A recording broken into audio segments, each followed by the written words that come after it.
टुकड़े टुकड़े कर डालो स्तन के, जब भगवान राम नहीं मिलेगा तुम्हारे अंदर, जब घट घट मिलेगा। जब तक संत नहीं लखाते हैं, संत नहीं बताते हैं, ठीक उसी दूध की तरह जब गाय का दूध दुह जाता है तो सिर्फ दूध दिखाई देता है, उसमें मक्खन नहीं दिखाई देता है, उसमें दही दिखाई नहीं देती, उसे मट्ठा दिखाई नहीं देता। जब उस युक्ति के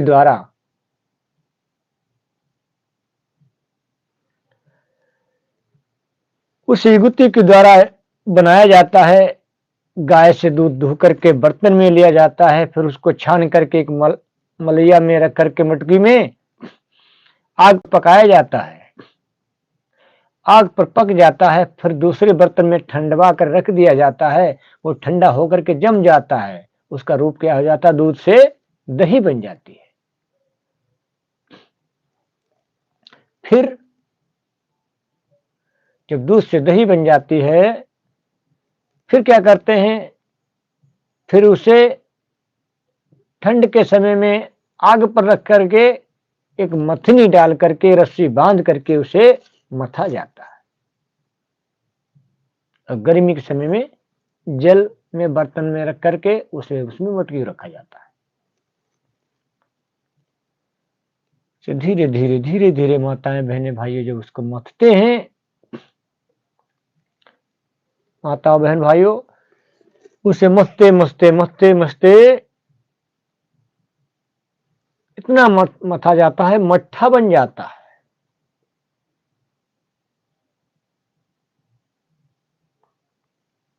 मट्ठा बन जाता है, उसमें से फिर मक्खन निकल करके बाहर आ जाता है,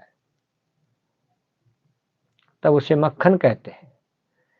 फिर उस मक्खन कुछ लोग से नैनी कहते हैं। आप कमेंट में लिखे उसे क्या क्या नाम से पुकारते हैं आप लोग, जो मथनी से फिरने के बाद ऊपर निकलता है, इसे बाद में घी बोलते हैं हम लोग, उसे आप लोग क्या क्या नाम से पुकारते हैं कमेंट में लिखें।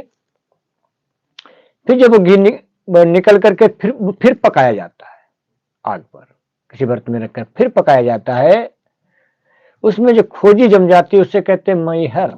आप लोग क्या कहते हैं कमेंट में लिख के भेजें। उसमें जो पककर लाल हो जाता ऊपर निकलता